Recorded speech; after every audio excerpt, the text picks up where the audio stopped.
The Melchizedek lineage is the lineage from Adam down to Noah. All the patriarchs in that story down to Noah are Melchizedeks. Then it went from him to his son Shem. Shem passed it on to Abraham, and then from Abraham to Isaac and Jacob, and I suppose Jacob might be the last one, but it would go from him to Judah. If the next one was a Melchizedek, it would have been Judah. And then, of course, from Judah, you had the lineage of kings, from which David came, and from David, his lineage was down to Christ. Even though I know the New Testament gives two different genealogies of Christ, which are conflicting, and the Christian way to get around that is to say one is from the lineage of Joseph and the other is the lineage of Mary. But he's God anyway. He's not really born from a father. And since the kingship lineage only went through fathers, it doesn't really matter who the husband was of Mary, who did not father him. If he's God who birthed himself through Mary, he didn't really come from David anyway. But that's what we are expected. That's how we are expected to take it, is that he was in the lineage of David, which made Christ a Melchizedek. The Melchizedeks were the original priests of God. They were the ones way back in Genesis when you had God was the first one to offer a sacrifice after the fall of man. God himself killed an animal as a sacrifice for what they did. That was the original law. And that was all there was to it, was this atonement sacrifice that they had to do. And it started with Adam and Eve in the garden.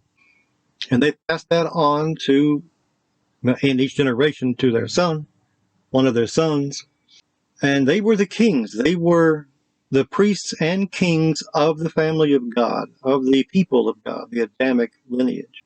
But over time, the Adamic lineage spread out, as it said in the Table of Nations. All the Table of Nations there are all white nations. They're not different races of people. They are the Adamic race. The Bible is only concerned with the Adamic race. It does not concern itself with non-Adamic people, which means the covenant's only for white people. It's only the one race, the one lineage. And in the New Testament, when they had Paul and the others going out to spread the word, they went to the Roman and Greek world, which were white. Or they went down into Egypt, which had white people in it. The Mediterranean world used to be white people. The further back you go, the more white people there were in North Africa and the Middle East. They have been slowly erased over time with Arabic people and sub-Saharan Africans. But in antiquity, they used to be Caucasian. The whole Mediterranean world used to be Caucasian, up until the Muslims started taking over by conquest. But the kings were the Melchizedeks. They were the priests, not the Levites.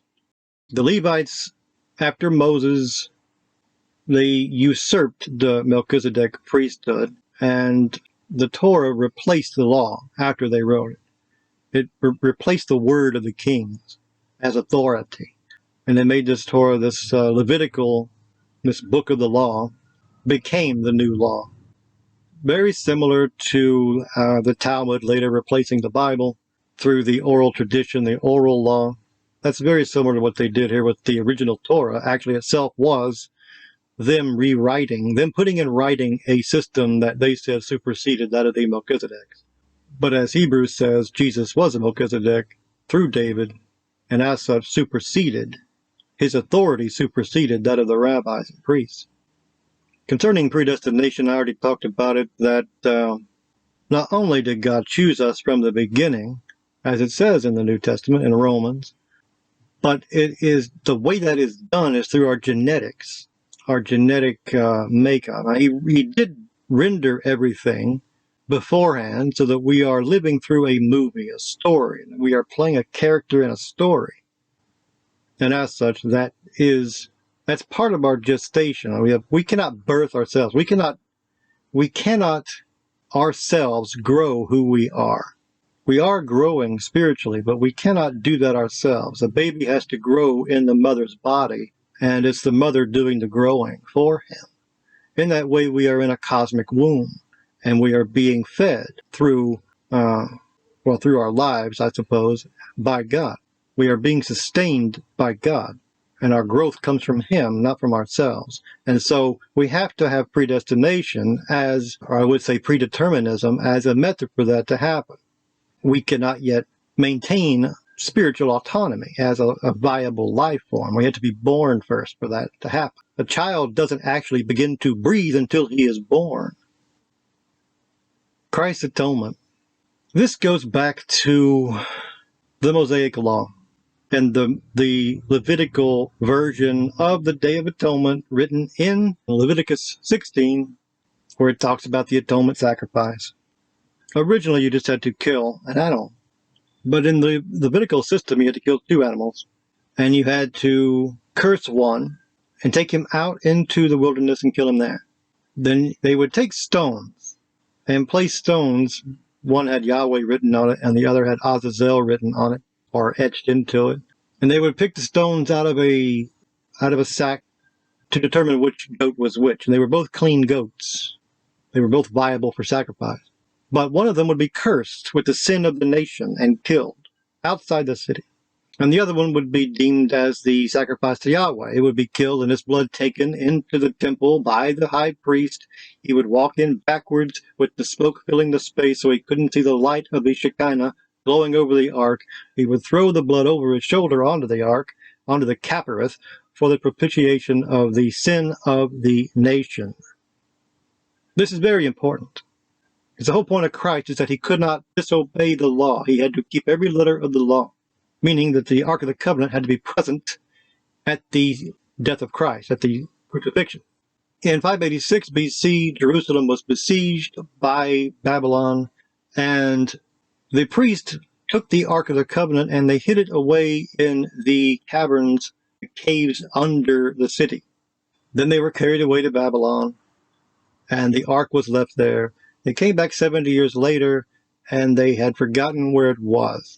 They never found it again, and the ark was never put back in. And there was either there was a replica ark, or it was just an empty space. But either way, the sacrificing was defunct. The whole religion, the basis of the whole religion, was defunct for nearly 600 years by the time Christ showed up.